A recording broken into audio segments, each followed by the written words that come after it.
weekly. President William Ruto began the week in Kisumu County, where he presided over the disbursement of the 220 million shillings in Nyota Business Startup Capital to 8,820 beneficiaries drawn from Siaya, Kisumu and Homa Bay counties. There has never been a much more comprehensive program of the empowerment of the young people of the Republic of Kenya than what we have today. It is deliberate, it is intentional, it is practical, it is real. The president also continued his engagement with grassroots leaders, meeting representatives from Meru County. The discussion centered on strengthening the governing party, the United Democratic Alliance, at the grassroots level through participatory and democratic elections beginning at the polling center. Additionally, they deliberated on government's transformation agenda in Meru County with a focus on accelerating the implementation of priority programs and projects aimed at driving economic growth and improving livelihoods. During the week, the president met and congratulated Judge Phoebe Okoa on her remarkable achievement and reaffirmed the government's unwavering support as she assumes an important international responsibility at the International Court of Justice. As part of his continued efforts to strengthen the UDA party, the head of state, in his capacity as party leader, met 12,353 UDA aspirants for the 2027 general elections at State House, Nairobi. UDA! UDA! The aspirants included 149 gubernatorial candidates, 279 Senate aspirants, 323 women representative aspirants, 1,372 parliamentary aspirants, and 10,230 candidates for member of county assembly positions. Ukiona viongozi 10,000 wanatafuta nafasi ya kuongoza kwa viti ambayo ikipatikana ni 1,450. We have more than 8 aspirants per seat of MCA. Ni kumaanisha ya kwamba nyinyi mnatambua ya kwamba pale grassroots wananchi wanasema chama ni UDA. Thereafter, President Ruto presided over the awarding of a charter to Bomet University, officially making it the 36th public charter university in Kenya. He reaffirmed the government's commitment to bringing higher education closer to the people by expanding choice, reducing barriers to access, and ensuring that opportunity is not limited by geography. The president also toured the Ngong Road-Naivasha Road junction, where the government is constructing a 255-meter viaduct expected to significantly ease traffic congestion in the western part of Nairobi. Later in the week, President Ruto toured the coast region, where he presided over the disbursement of the 126 million shillings in Nyota Business Startup Capital to 5,040 young entrepreneurs from Lamu, Kilifi and Tana River counties. He also laid the foundation stone for the 1,080-unit Mtwapa mini-city affordable housing project in Kilifi County. In the county, the affordable housing program is creating tens of thousands of jobs through the construction of modern markets as well as hostels for college and university students. Subsequently, President Ruto met members of the County Assembly from Kilifi County at State House, Mombasa, led by Speaker Catherine Kenga and in the presence of Governor Gideon Mung'aro. Their discussions focused on development programs that are reshaping Kilifi County and transforming the lives of its residents. The head of state also met leaders from the coast region to discuss the area's development priorities, emphasizing that no part of the country will be left behind as the government implements its inclusive transformation agenda. Later, Dr. Ruto presided over the disbursement of 147 million shillings in Nyota Business Startup Capital to 5,880 young entrepreneurs from Mombasa, Kwale and Taita Taveta counties at the Jomo Kenyatta Showground in Mombasa. This program is not about who you are, who you know. It's not about what connection you have. It's not about patronage. It's not about connection. It's about you as a person and your ability to be able to do stuff for yourself. At the close of the week, President William Ruto met Kwale leaders led by Governor Fatuma Achani at the Kwale State Lodge. The meeting was also attended by MPs, MCAs and other opinion leaders from the county. That's it on Ikulu Weekly. Do join us next week for more.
His Excellency, the President. The Kenyan tradition is that we clap when he's coming in, so feel free to do so. With your permission, Your Excellency, I'll request that we remain standing as we start with the two anthems. We'll start with the Kenyan National Anthem, followed by the East African Anthem. The anthems.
While we remain standing, with your permission, Your Excellency, allow me to invite Bud Van Meegen, the Apostolic Nuncio, to open the meeting with a word of prayer. Welcome, sir.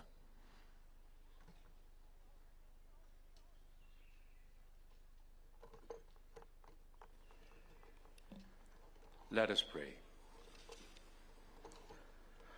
Almighty and ever-living God, source of all wisdom, justice, and peace, as we gather at the dawn of a new year, we pause in gratitude for the gift of life, for the nations and the peoples we represent, and for the privilege of serving the cause of peace and human dignity. We thank you for this land of Kenya, for its beauty, its people, and its enduring hope. We ask your blessings upon His Excellency, the President of the Republic of Kenya, Dr. William Samoei Ruto, upon all who hold public office, and upon the diplomatic corps entrusted with the noble work of fostering friendship among nations. Strengthen in us the spirit of dialogue, mutual respect, and cooperation. Guard us from division, pride, and indifference, and guide us instead towards paths that build trust and promote the common good. In a world marked by conflict, inequality, and uncertainty, inspire us to be instruments of reconciliation and architects of a more just international order. May our efforts this year contribute to the protection of the vulnerable, the advancement of sustainable development, and the deepening of solidarity across borders. Bless our families, bless our nations, and all who look to us for leadership. Grant us clarity of vision, integrity of heart, and courage to act with compassion. May this new year be a time of renewed commitment to peace, stability, and shared prosperity for Kenya, for Africa, and for the world. We entrust this gathering and this year ahead to your gracious care. May your light guide our decisions, and your peace dwell among us through Christ our Lord. Amen. Amen. We may now kindly take our seats. Your Excellency, Dr. William Samoei Ruto, President and Commander-in-Chief of the Kenya Defense Forces, Your Excellency, the Prime Cabinet Secretary, Honorable Musalia Mudavadi, Cabinet Secretary for Foreign and Diaspora Affairs, all principal secretaries and senior government officials present, Your Excellency Ambassadors, Your Excellency High Commissioners, with your permission, Your Excellency, allow me to invite Dr. Abraham Korir Sing'oei, Principal Secretary, State Department of Foreign Affairs, to start us off with some welcoming remarks. Why don't we put our hands together as we welcome him? Welcome, Wana PS.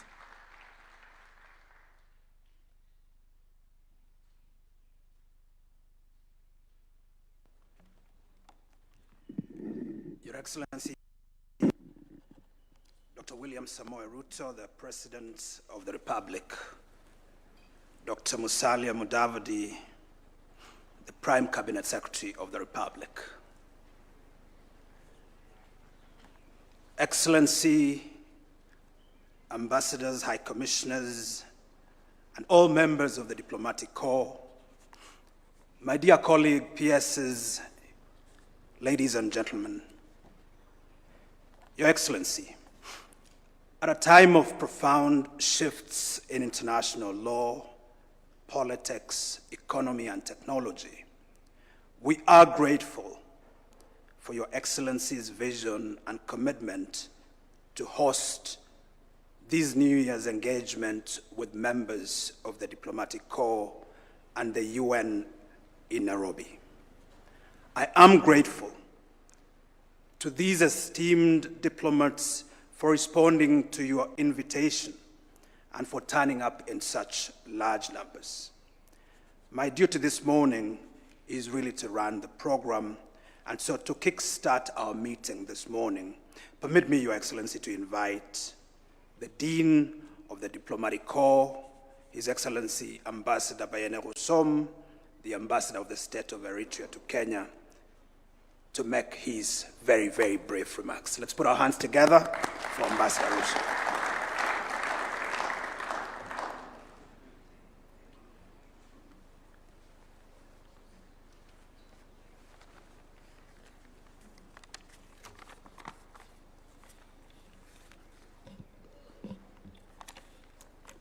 Good morning, Your Excellency, Dr. William Samoei Ruto, President of the Republic of Kenya, Your Excellency, Prime Cabinet Secretary, Musalia Mudavadi, PS of Foreign Affairs, PS of Diaspora Affairs, all PSs, and my sister Monica, and Excellencies, Ambassadors and High Commissioners, and dear colleagues of the international organization. Truly speaking, I would have liked to speak vote of thanks because the introduction has been made by the PS. What shall I continue? So, anyhow, I will try.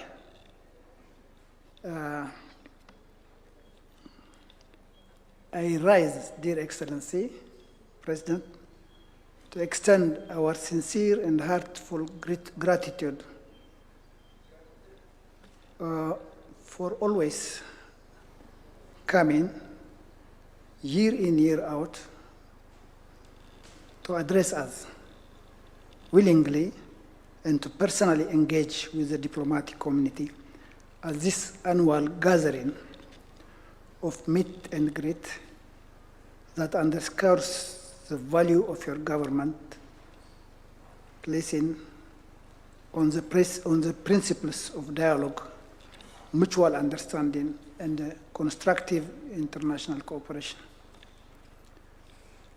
The insights you may share with us regarding your government's vision, priorities, and approach to both regional and global affairs are going to be invaluable to us as we carry out our respective mandates in this country.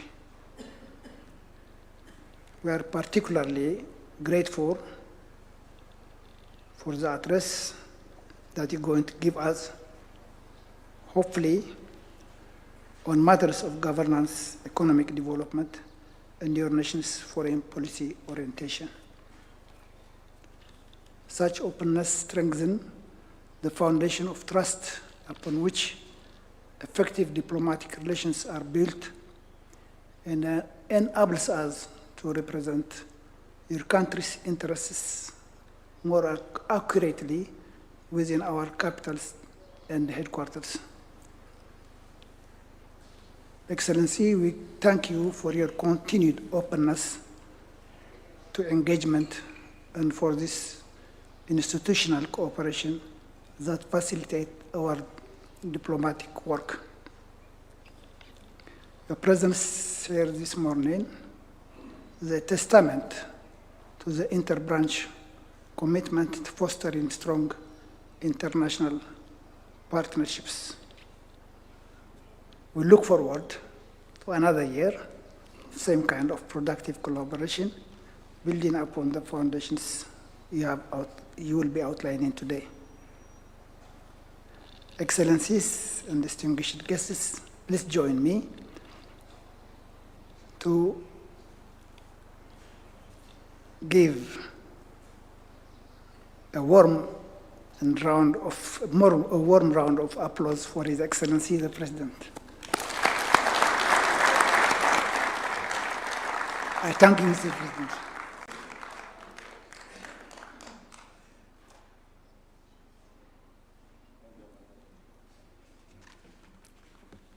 The ambassador of Eritrea never disappoints. I thought he was going to quote Yeats. But it's now my pleasure to invite the head of the United Nations office in Nairobi, Her Excellency Zainab Hao Bangura, to share her remarks. You're welcome.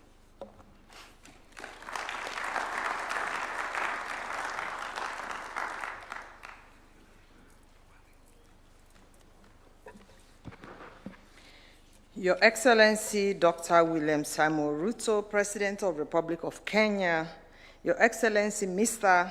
Musalia Mudavadi, Prime Cabinet Secretary and Cabinet Secretary for the Ministry of Foreign and Diaspora Affairs, His Excellencies, Ambassadors and Permanent Representatives of Member States and Governments, Cabinet Secretaries, UN colleagues, distinguished guests, ladies and gentlemen. Permit me to wish you all a very happy, healthy, and prosperous New Year 2026. As the Under-Secretary General and Director General of the United Nations Office at Nairobi, it is a pleasure to be with you as we continue to commemorate the anniversary of the United Nations turning 80 years since its inception, a milestone that invites both reflection and a renewed commitment to multilateralism. UNON, as you all know, is one of only 3 United Nations headquarters offices away from New York, alongside Geneva and Vienna, and remains the only UN headquarters in Africa and the Global South. Initially established to provide services to UNEP and UN habitats, UNON has since expanded its client and service portfolio. Today, UNON provides administrative services locally, regionally, and globally to UNEP, UN Habitat, and the UN Resident Coordinator System, and other offices in 166 countries around the world. UNON stands proudly as the largest United Nations interagency complex in the world, hosting nearly 100 offices of the UN Secretariat, specialized agencies, funds and programs, including regional offices and operations supporting mandates in Somalia, Sudan, peacekeeping, and special political missions in Kenya. This breadth of presence underscores Nairobi's and thus Kenya's central and enduring role in the United Nations system. In line with the Secretary General's management reform and efficiency agenda, UNON also serves as the first and largest common back office hub globally. For the first time, core operational services, including administration, information technology, human resource, logistics, and procurement, have been consolidated across the UN system in Kenya into an integrated one-stop service model, the Kenya Common Back Office. This has strengthened efficiency, reduced duplication, and enhanced service delivery across entities, heeding the call made by you, member states.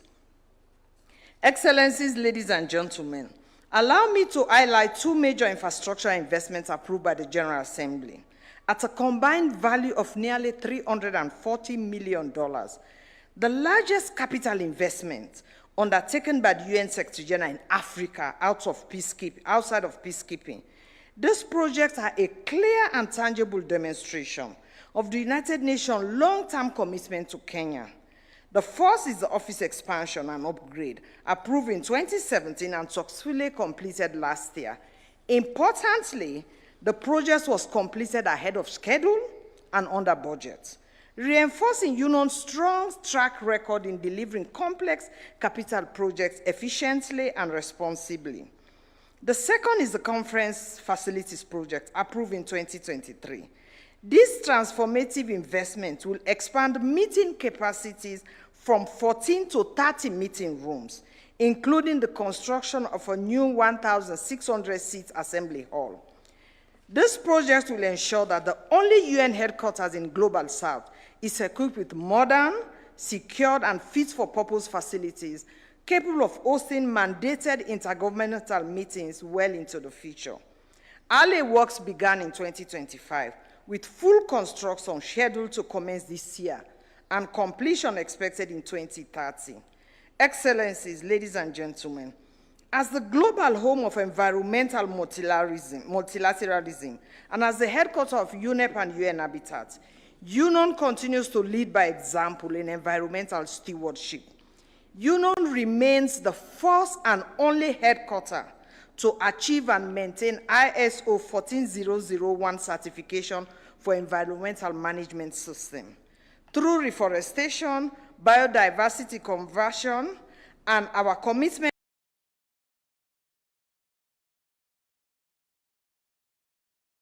to achieving net zero operation by 2030, we continue to demonstrate what credible climate leadership looks like in practice.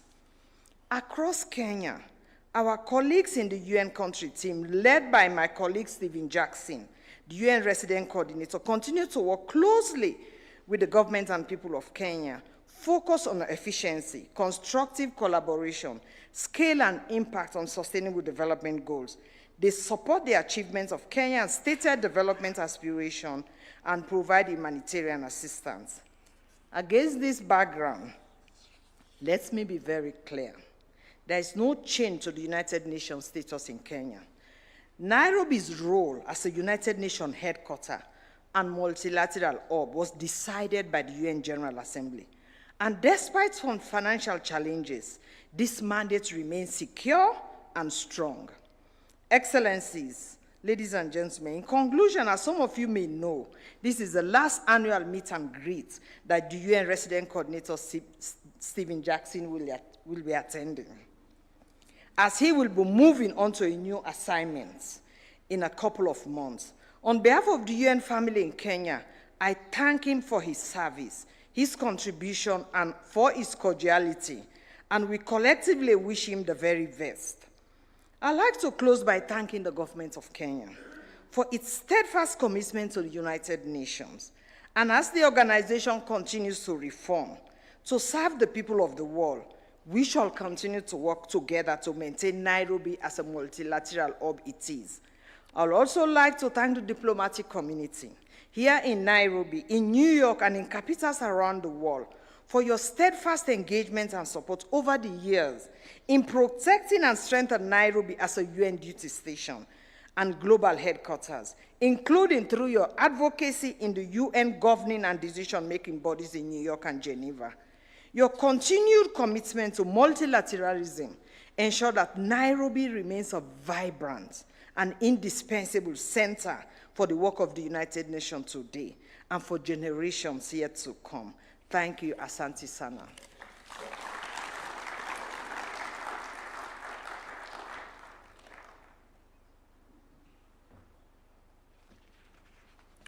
Another round of applause for Zainab. And with your permission, Your Excellency, let's also put our hands together for Stephen Jackson for his great service to the Republic. It's now my pleasure and honor, Your Excellency, to request Dr. Musalia Mudavadi, the Prime Cabinet Secretary, and Cabinet Secretary for Foreign and Diaspora Affairs, to make his remarks, and thereafter to invite Your Excellency. Thank you, sir.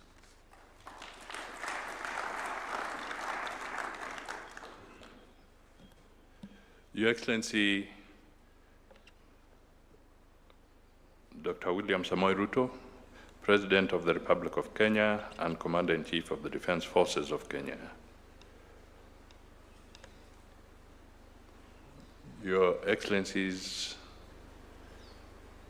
the Dean of the Diplomatic Corps, the Director General of the United Nations, Excellencies, Ambassadors and High Commissioners, representatives of international organizations, my Kenyan colleagues who are here present, ladies and gentlemen, good morning. Today is a momentous occasion as we mark the second annual New Year diplomatic address by His Excellency the President of the Republic of Kenya. This initiative is not only a tradition that we want to cultivate in our diplomatic calendar, but also a testament of the value and significance we attach to our engagement with the resident diplomatic corps. Over the past 63 years, Kenya has seen expansion of her diplomatic footprint to 70 diplomatic missions with multiple accreditations, 4 consulate generals, 2 missions in Nairobi, 1 liaison office, and 33 honorary consuls spread across the globe. Similarly, Kenya is servicing 93 resident diplomatic missions, 36 non-resident missions, 48 UN agencies, and 113 intergovernmental and international organizations hosted in Kenya. Indeed, our fidelity and reliability and success in global affairs engenders and reinforces our confidence, pride, and dignity as a people. We have built a republic that continues to win respect of our peers globally. In this regard, Kenya will continue honoring her international obligations in tandem with foreign policy guidance of His Excellency the President, and also in accordance with our constitutional mandate. Today is not my day. It is for us to get the address from the President. However, let me just point out 2 or 3 things. One, since President Ruto took over the leadership of the country in the last election, he has had 80 engagements outbound and 48 inbound to date.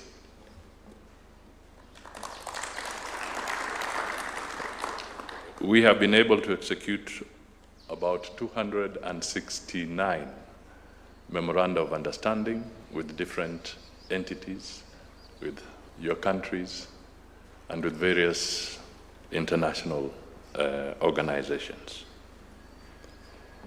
We have had several visits. We intend to have more, but I will leave that to His Excellency the President to elaborate. But clearly, his diplomatic engagements have not eased whatsoever, even as we move forward to a very eventful calendar period for us in Kenya. His diplomatic engagements continue to engage him. In a few days' time, he'll be leading Kenya's delegation to the African Union Summit. But I just want to thank you for heeding his call and being part of this conversation that he's going to have with yourselves. We look forward to continued consolidation of our partnerships. Ladies and gentlemen, if you could be upstanding so that we can now invite His Excellency the President to make his remarks and engage with us. Asante sana.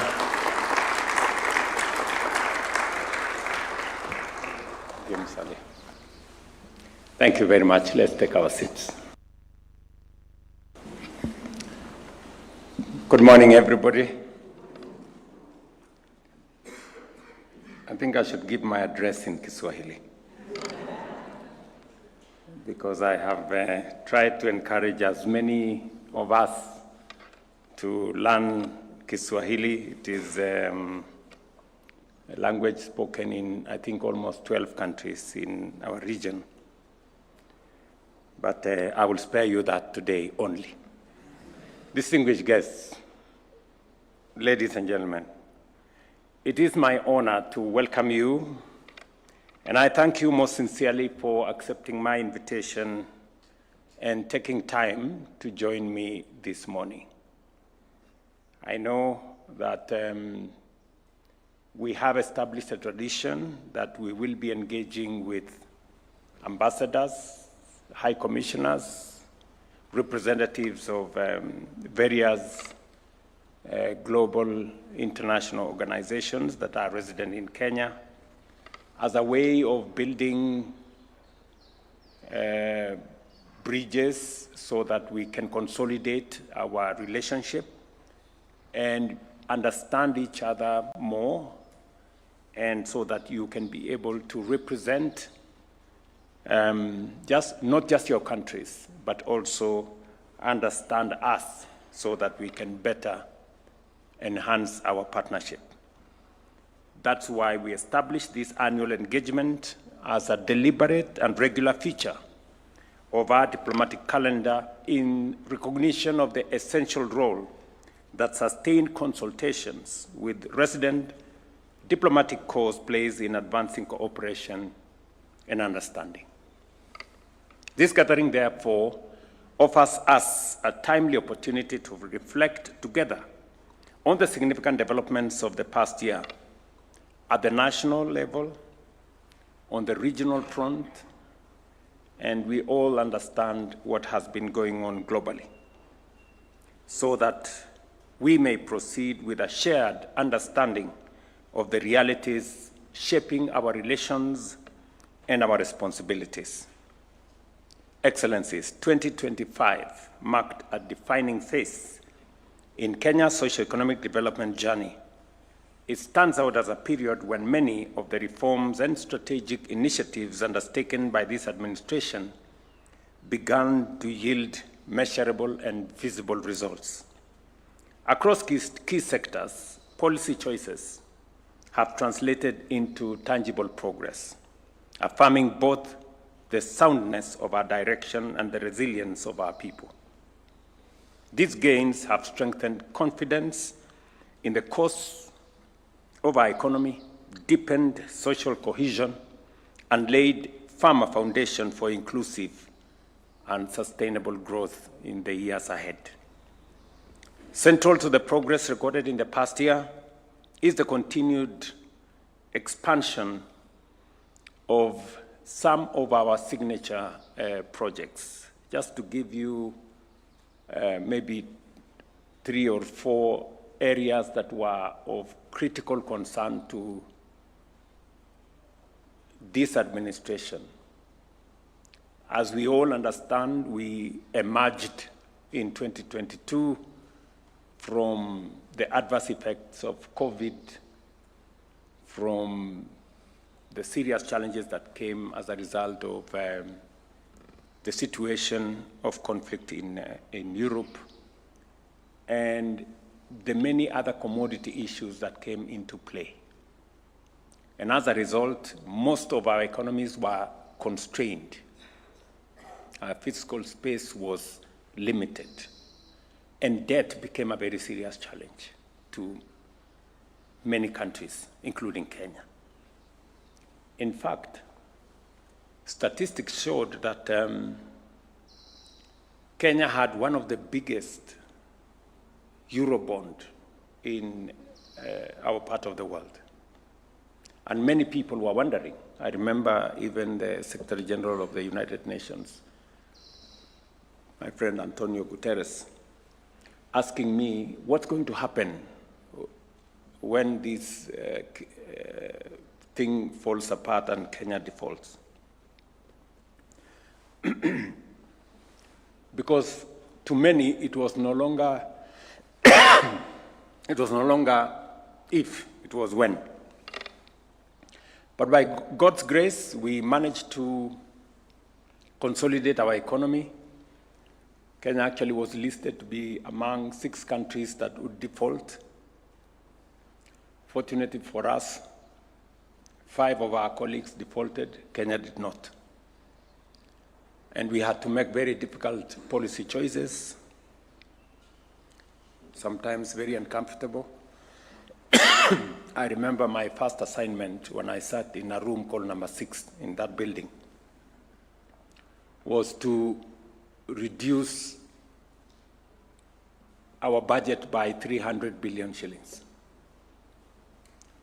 and to put a stop to some of the subsidies on fuel, on unga, that weren't really getting to the people, but costing us an arm and a leg. Today, sorry, thank you. Today,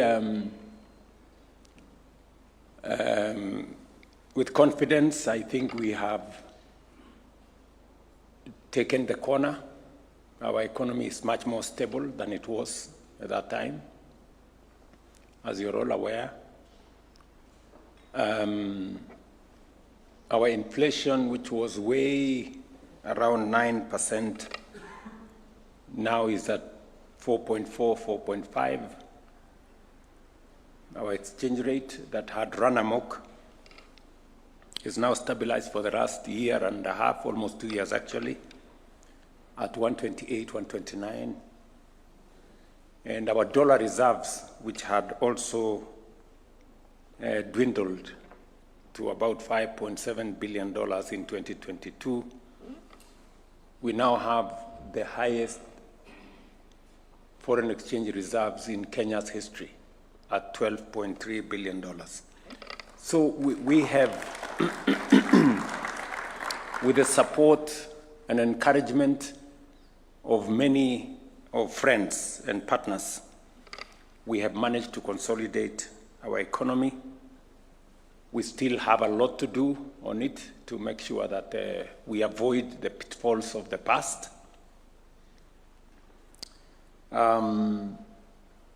The policy choices have sometimes been uncomfortable, but I want to say absolutely necessary, because unless we did that, we would have gone the direction many of our colleagues went.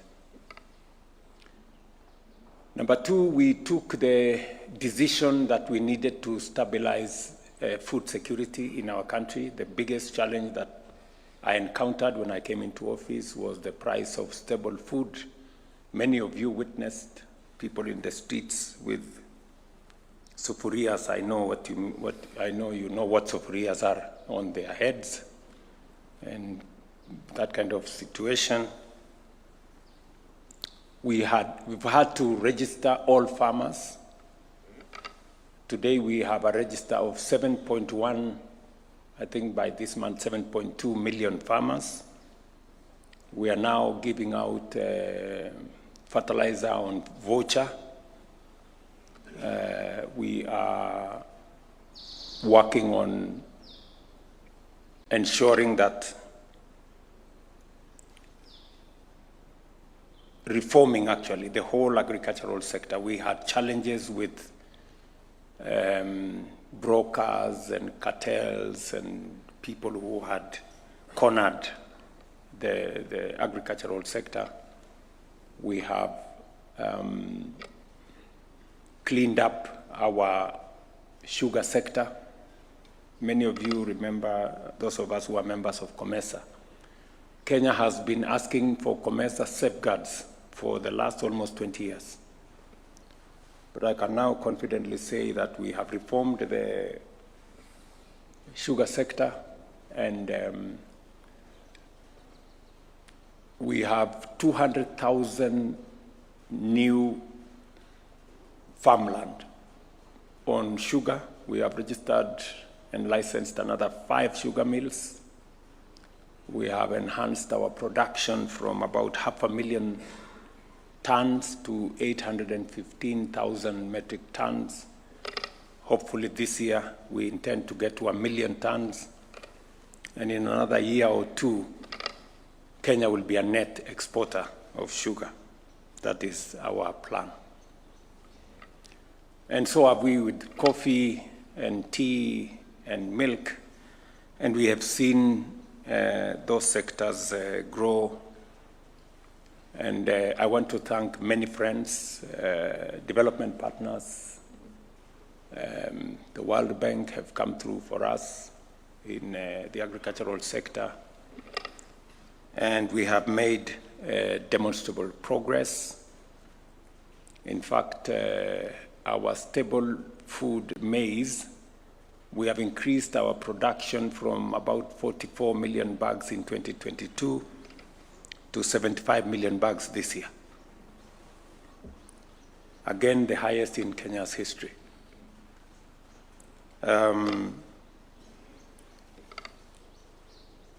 As you're all aware, we had also a very big challenge with education.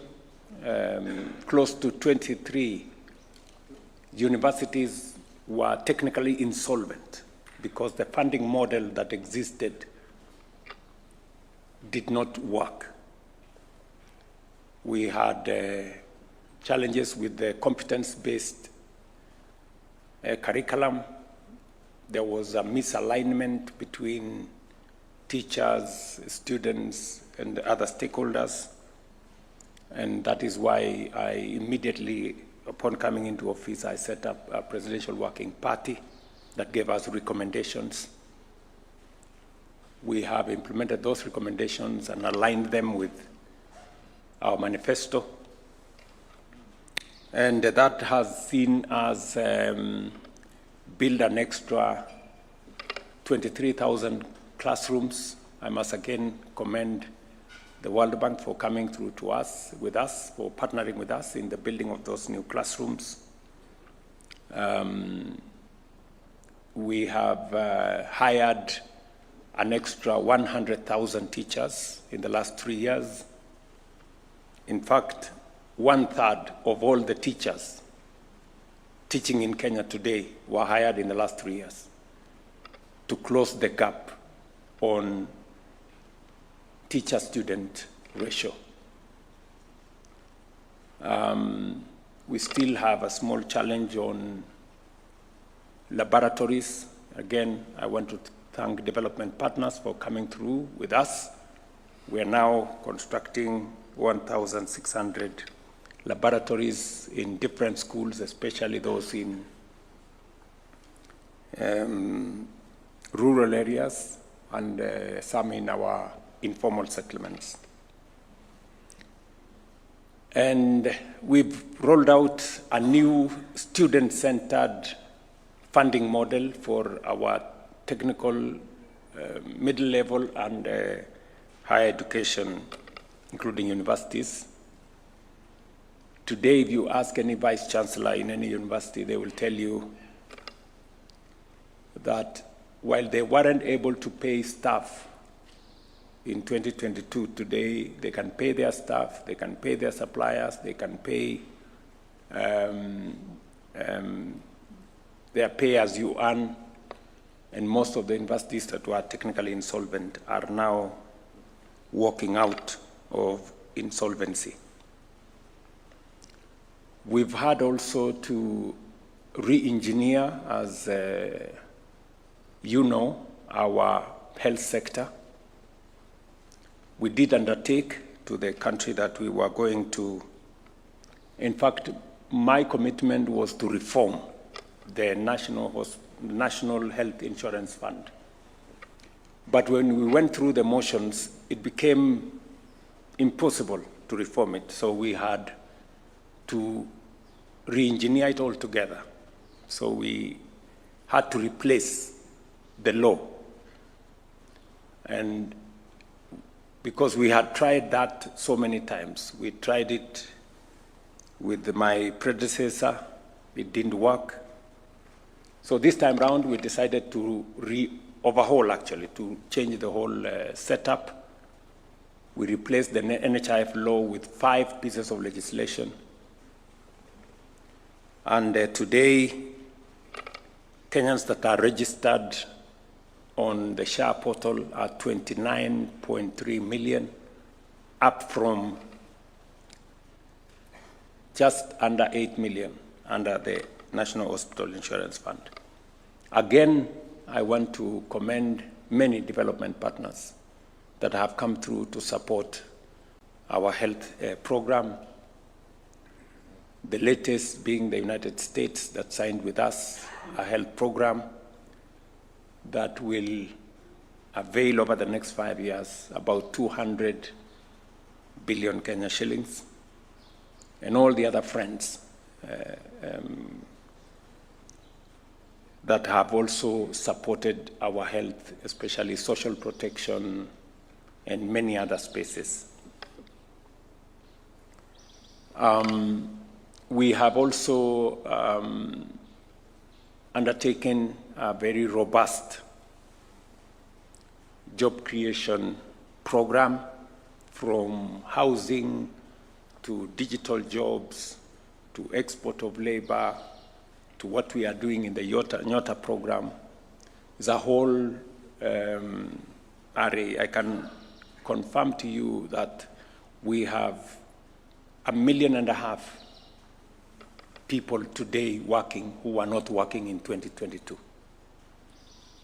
In our housing program, for example, we have close to 500,000 people working today in the constructions that are going on in our markets, in our hostels, in our affordable housing. I guess you see, slowly Kenya is turning into a construction site. Right from State House here, there is a construction going on. We have a construction going on in Talanta Stadium, in Bomas, in our markets. The roads are also going on. So we're trying to push all levers to make sure that we consolidate our gains as a country. And I will not fail to commend the UN bodies, representatives of nations who are friends of Kenya. You have come through for us in different facets, in different ways, to support this undertaking that is our responsibility as Kenyans, but you have come to support us as friends of this nation. And we are, on behalf of the people of Kenya, I want to say we are truly, truly grateful to all of you. As I outlined in my State of the Nation address last year, we committed ourselves to a new ambitious 10-year national transformation program. Because in my estimation, much as we have made some significant progress in all the spaces we have in terms of consolidating our economy, consolidating our food security, looking at our social protection, whether it is ensuring that we have more resources in our schools, undertaking a much more robust health development framework. And I must say the private sector has really come through to support our interventions. I was really pleasantly surprised that, for example, in our housing program, we now have signed contracts of maybe $4.5 billion. This is close to 650 billion Kenya shillings. And this we have done, and except one, all the contractors are actually Kenyans, Kenyan farms, except one. And I'm talking about close to 300 contractors. So the housing program has largely been undertaken. The markets program, the development of hostels has been undertaken by Kenyan contractors, building capacity locally.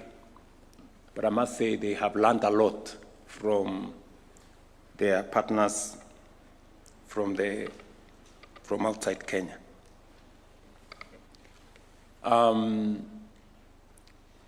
We did also undertake one very important subject that is a conversation that has been going on in Kenya.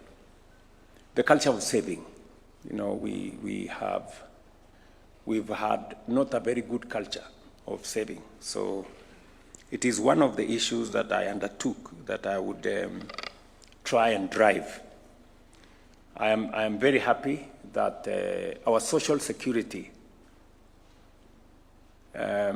which we have built over the years. In 2022, we had 312 billion shillings in our social security. Today, 3 years later, because we changed the contribution structure and we brought many more people into the equation. In the last 3 years, we have grown our social security fund from 312 to 670 billion this year. We believe that next year we will get to 1 trillion, and slowly but surely we will build enough resources for us to be able to manage the challenges of access to patient capital that we can use to underwrite our development, even as we get support from partners and friends and work with the private sector as well. But as I said, even with what we have done, it is not sufficient. We need to look ahead. And looking ahead, we have, as I stated in the State of the Nation address, we are focused on doing 3 fundamental things, interventions, for us to be able to lift our country to the next level. Number 1 is we need to generate energy. As you are aware, we have 3,300 megawatts in our grid today.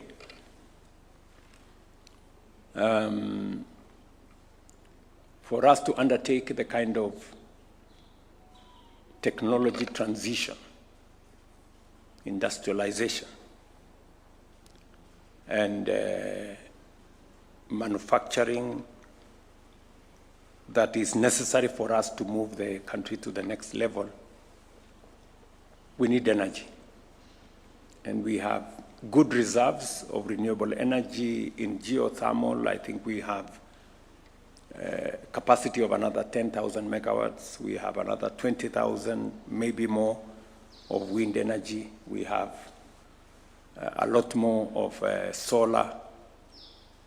So we anticipate to generate 10,000 megawatts of energy in the next 7 years. That is the plan.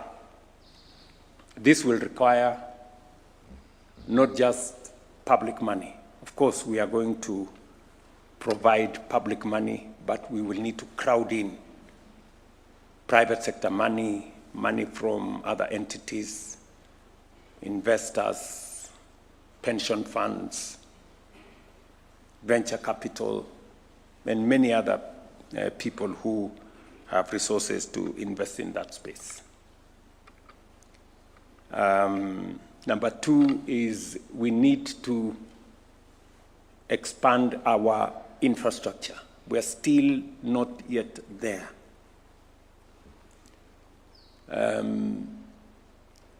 If you look at our infrastructure, we have developed 20,000 kilometers of tarmac in the last 6 years. Our intention is to develop another 28,000 in the next 7 years, to double the number of tarmac roads in Kenya.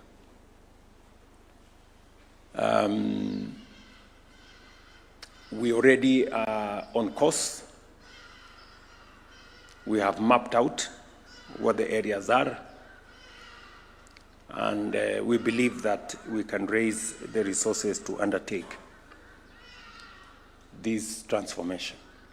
That includes the modernization of our airports, starting with Jomo Kenyatta, extending the railway from Naivasha to Kisumu and onward to Uganda, then to the region.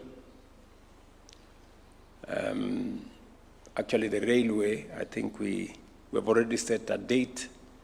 We have found the resources, both public and private. So we will be starting the construction and launching the same in March this year. Again, we have finalized the discussions with the airport. We also want to modernize our airport. All of you know we don't have much of an airport, you know. Our airport is, the arrival is on the tarmac. So, and it's way, way overdue. You know, we should have done this maybe 15 years ago. So we want to begin that process of construction of a new airport under a framework that is going to bring public sector, private sector concessionaires. And I am hoping that we can begin that before June this year. So again, that whole infrastructure development is one thing that we are focused on achieving. And I'm saying this because we will require partners. We will require private sector partners. We will require some of your investment arms of your nations, whether at the airport, on the railway, on some of the toll roads that we are doing, the expressway that we are planning to Thika and other areas. So there is opportunity for us to work with you. There are opportunities for us to strengthen our partnerships, both at the public to public level, but also public to private. And I will be looking forward to working with yourselves so that we can do this together. And then number 3 is, as you know, Kenya is an agricultural country. We are almost exhausting the land that we can farm under rain-fed agriculture, and therefore it is absolutely necessary for us to now venture into more of water harvesting, water storage, irrigation technology. That is the space we want to go into. So there is also opportunity for us to work with partners, both in public and private, to do some of the mega dams that we are focused on doing. I know there is a lot of discussion together with our public-private partnership unit at the Treasury and all the other partners and friends.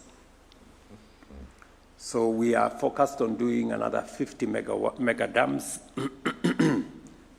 maybe 200 medium-level dams and 1,000 or so micro dams. So again, there will be opportunity for us. And also irrigation technology is something that we will be focused on. And I know many of your countries, I have visited some of them, have irrigation technology that we can share and learn from one another and create partnerships that can help us achieve our intentions and contribute not just to food security in Kenya, but also through exports contribute to food security elsewhere. We will be in Parliament this week as part of developing the necessary infrastructure for us to undertake this heavy transformation. We are setting up a National Infrastructure Fund. I have had discussions with the IFC. I have had discussions with the World Bank. I have had discussions with the Africa Development Bank.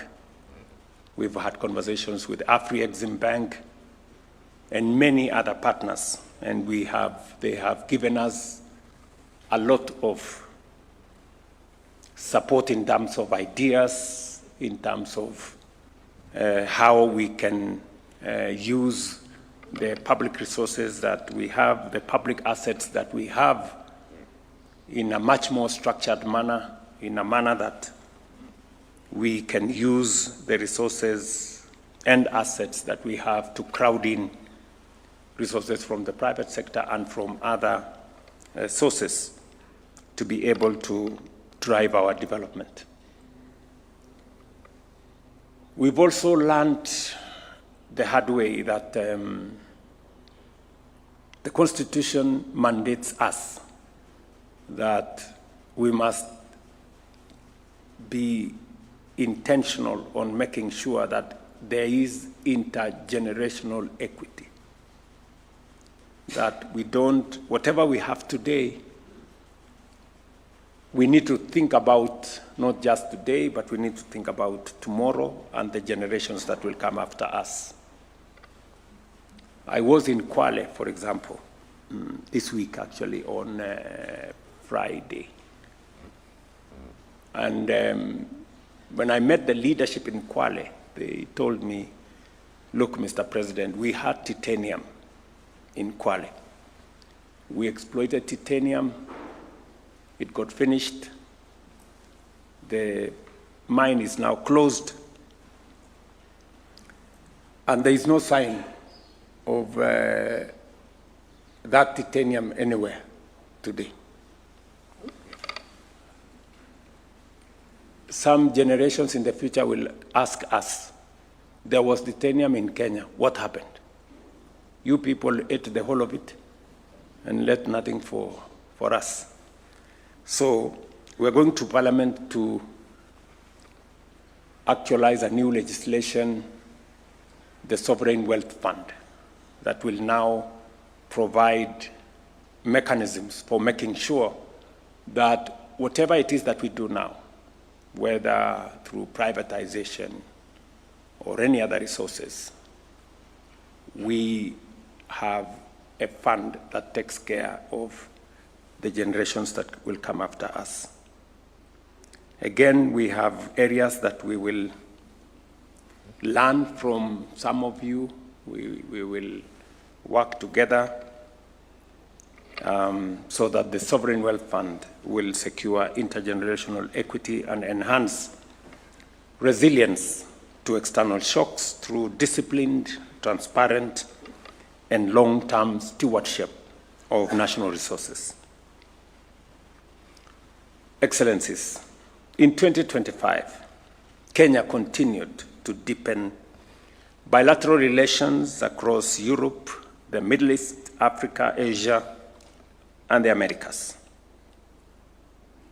These engagements strengthened cooperation in trade, investment, security, migration, climate action, education, and technology while expanding people-to-people exchanges.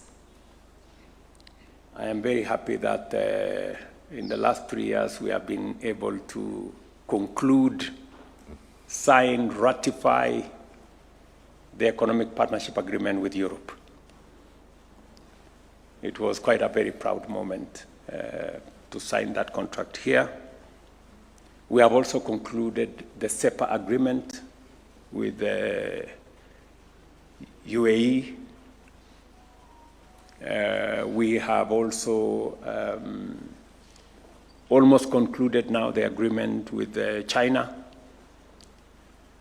And my Minister for Trade will be leaving the day after tomorrow to conclude the negotiation, the bilateral trade agreement with the United States.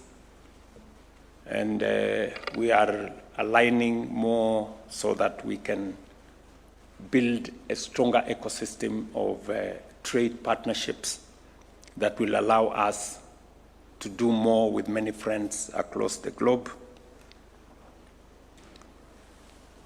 We look forward to further widening and deepening diplomatic engagement in 2026 as we advance bilateral cooperation frameworks globally, promote peace and security, strengthen trade and investment ties, expand scientific, technological, and cultural exchanges, foster regional integration, facilitate labor mobility, and harness collective efforts towards shared continental and multilateral aspirations. The principles of Pan-Africanism, good neighborliness, and regionalism continues to shape our diplomacy. Kenya currently serves as the chair of the East African Community and will chair the Common Markets for Eastern and Southern Africa Authority later this year.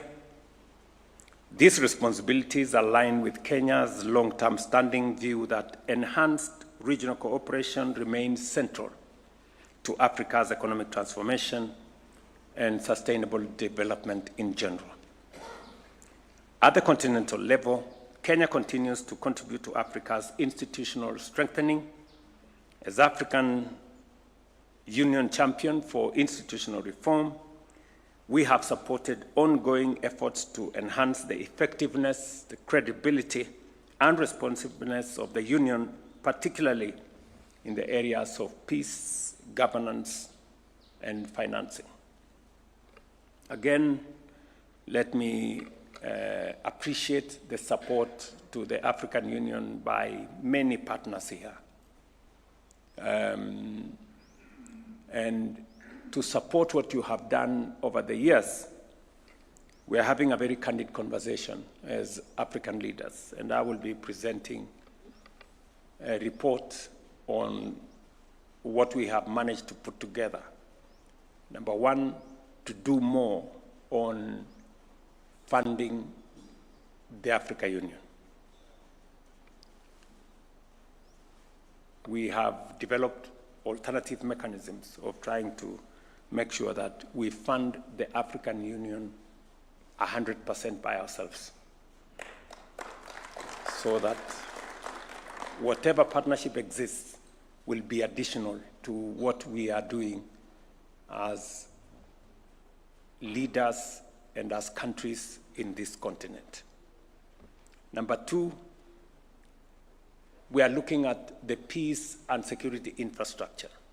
The peace fund we have at the AU require re-engineering. We have made proposals, and we will ask for support from friends and partners so that African peace interventions, as was passed by the UN resolution, I think 2279 or thereabout, that says that African Union or African peace security interventions will be funded by assessed contributions of the UN, so that we can be able to take charge of the hotspots in our region. But aside from that, we are also looking at what we can do on the African standby force to be able to manage the security challenges in our region more. I will be making this presentation to my colleagues this weekend. We are also looking at making the African Union much more accountable. Today, there is a disconnect between the Pan-African Parliament, and the executive institution of the African Union. We want to see how budgets can be approved, improve the efficacy of the Pan-African Parliament, and we've made concrete proposals on that, how that can be done. And then finally, we want to create much more accountability by finally bringing into force the African Court of Justice. Today, if there are disputes between institutions of the AU, there is no mechanism of adjudicating. Today, if there are disputes between countries, there is no mechanism of adjudication.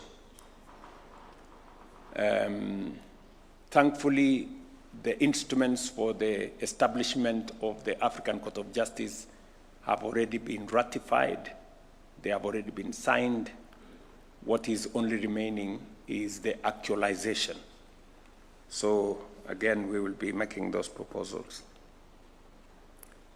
In addition, as chair of the Committee of African Heads of State on Climate Change, Kenya has advanced a coordinated African position on climate action, climate finance, and adaptation, ensuring that Africa's priorities are clearly articulated and pursued in unity with global processes. Kenya also looks forward to hosting the Africa France Summit in May this year, which will showcase Africa's innovative capacity and demonstrate the strength of cross-continental partnerships. It will be the first time that an Anglophone country will be hosting a French Africa.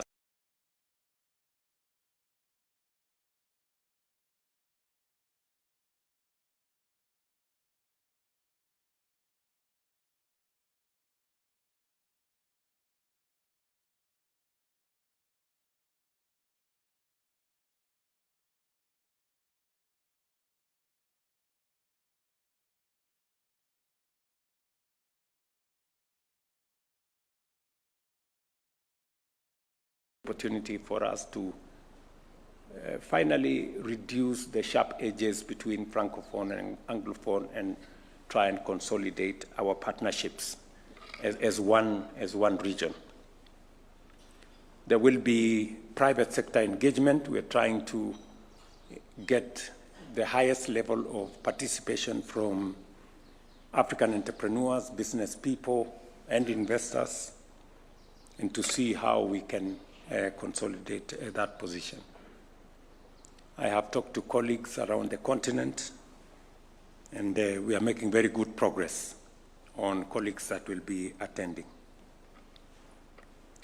We will also host the 4th EAC COMESA SADC Tripartite Summit this year, which is expected to significantly advance the regional integration agenda.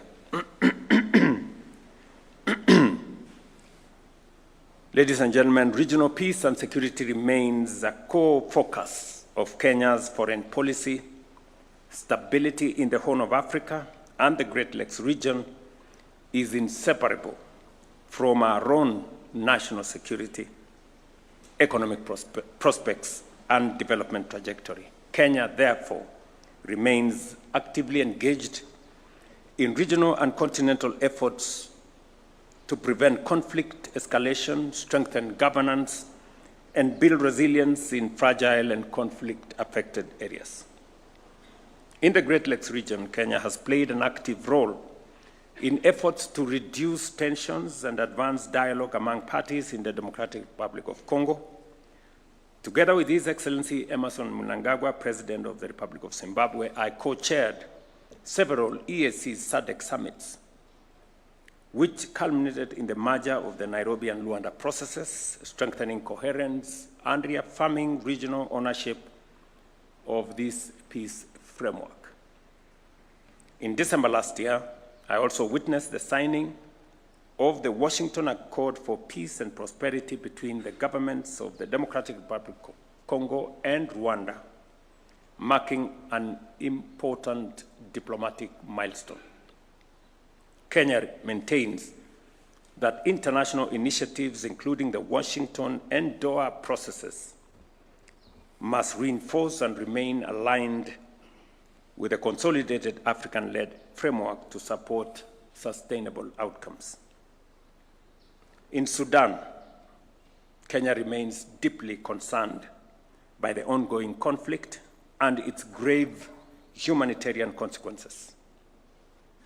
There cannot be any military solution, in my very honest opinion, to that conflict. An inclusive process, a civilian-led intervention that brings parties on board, in my opinion, is the only viable path forward. I have had a candid conversation with friends across the continent, with friends across the globe. I have brought up this issue with President Trump. I have brought up this issue with President Macron. I have brought up this issue with the new Chancellor of Germany. My minister here has been to the UK. We have had many engagements. It is still my and Kenya's concern that the situation in Sudan is grave. It is very serious. And global attention must be focused in Sudan, because what is going on in Sudan is completely inhuman. And the international community must do whatever it takes to make sure that we take charge of that situation. Kenya, we will play our role. We have offered a place for dialogue here in Nairobi. We have offered corridors of humanitarian support where it is needed. We have serviced Sudan in the past from Lokichogio Airport here in Turkana. I have made all that available to the international community, and we will play our part in making sure that we deal with the situation in Sudan. In South Sudan, Kenya reiterates its call to all parties to fully honor their commitments under the revitalized peace agreement. I did speak last evening with President Salva Kiir, and hopefully we will be able to have a meeting later this week or early next week, because the Tumaini initiative that was, in my opinion, a viable pathway towards resolving the issue in South Sudan was sabotaged by political interests. Sudan has finally come back to say maybe we should relook at it again, and I am very open to working with South Sudan in making sure that Kenya supports the peace efforts in that sister country, and we look forward to working with the Troika and all the other partners that are involved in South Sudan. I know there is a feeling by colleagues and partners that everybody is concerned about South Sudan, except you know who.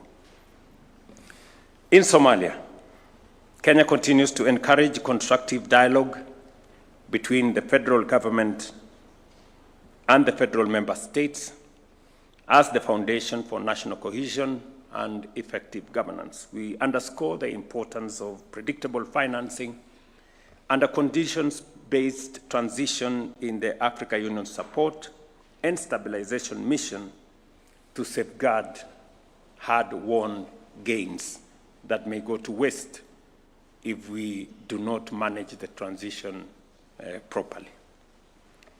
Beyond our immediate region, Kenya continues to contribute responsibly to global peace and security. As lead nation in the multinational security support mission in Haiti, we stand in solidarity with the Haitian people and their quest for the restoration of security, order, and the rule of law.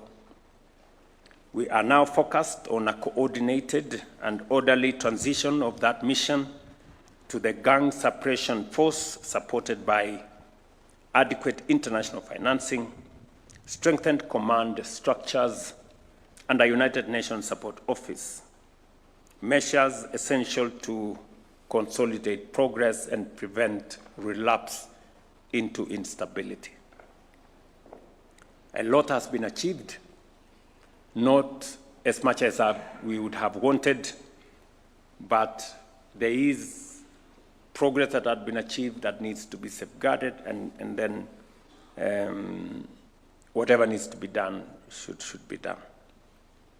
In 2025, ladies and gentlemen, Kenya played an active and constructive role in global efforts to reform development financing, strengthen peace operations, and advance sustainable development in a manner that is inclusive, equitable, and responsive to contemporary realities.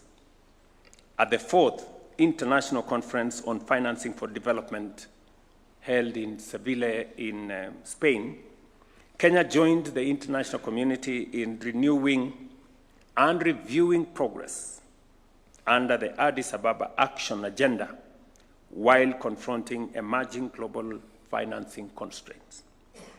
Our engagement underscored the urgent need to reform the global financing architecture to better support domestic resource mobilization, sustainable debt management, and the mobilization of private capital for development.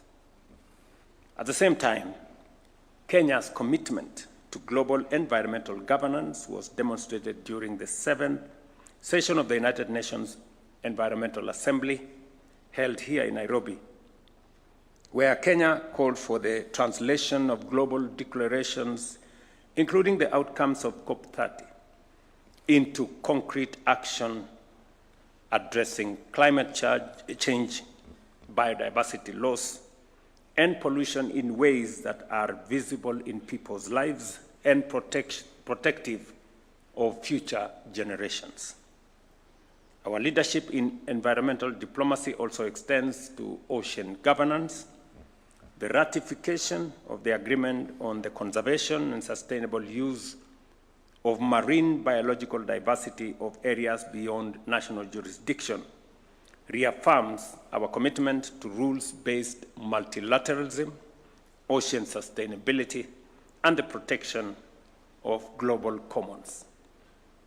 In June 2026, Kenya will host the 11th Our Oceans Conference under the theme, Our Ocean, Our Heritage, Our Future. This gathering will mobilize global commitment on marine conservation, sustainable fisheries, and climate resilience while showcasing Africa's contribution to ocean action and the blue economy. Kenya's multilateral engagement also encompasses social development.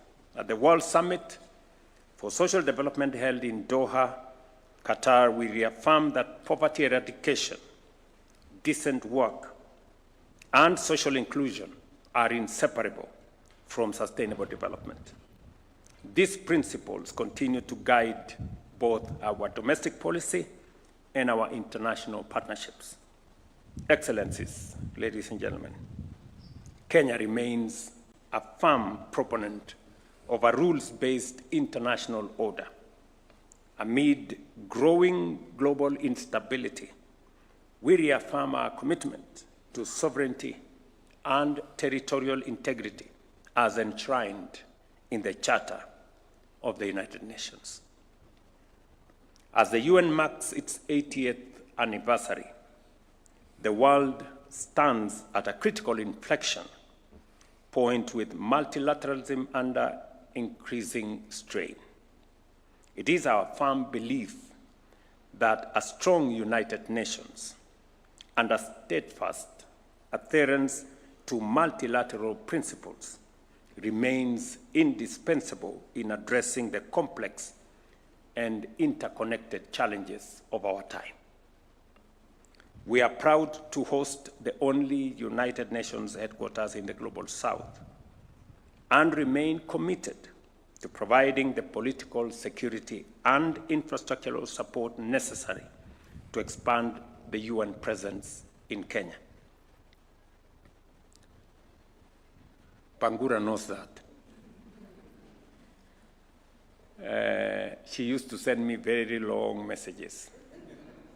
We have this problem, you need to sort out. Now the messages are becoming shorter, but they are still coming. We recognize the United Nations remains one of humanity's greatest collective achievements. Yet persistent funding shortfalls and administrative constraints continue to limit its efficacy and responsiveness. Kenya therefore supports renewed efforts to strengthen and adequately resource the UN system. The defunding of UN agencies weakens multilateral cooperation and diminishes the international community's capacity to respond to conflict, humanitarian crisis, global health threats, and development challenges. At the same time, Africa also marks 2 decades since the Ezulwini Consensus and the Sirte Declaration, through which the continent has spoken in one voice in calling for just and equitable reform of the UN Security Council. Africa's continued exclusion, despite bearing significant share of Security Council's agenda and peacekeeping responsibilities, undermines the legitimacy and effectiveness of the United Nations. Comprehensive reform, including permanent African representation, is essential to the institution's relevance in the 21st century. Excellencies, as I conclude, I commend the diplomatic corps and international organizations represented here for your continued cooperation, your goodwill, and your partnership with Kenya. We truly appreciate, and we don't take it for granted. As we progress in 2026, let us deepen collaboration and ensure that our shared efforts translate into measurable and meaningful outcomes for our peoples and for humanity. Thank you very much for your attention. And as I have always said, I look forward to working with you. Thank you very much.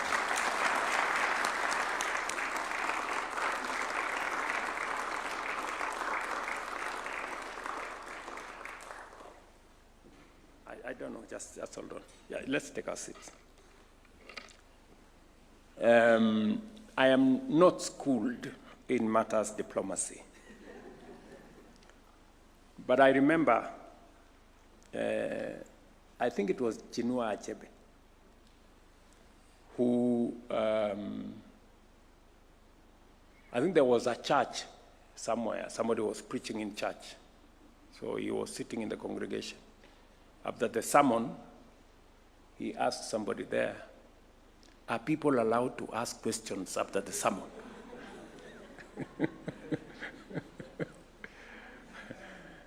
So I don't know whether in diplomacy, are people allowed to ask any clarifications if there is need for any? I don't know.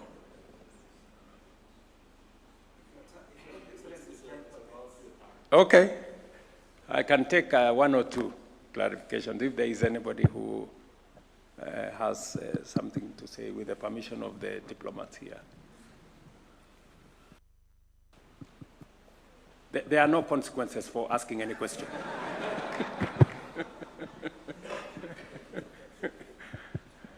Okay.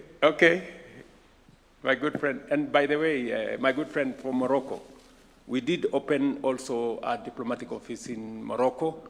We opened one in the last, we also opened one in Côte d'Ivoire.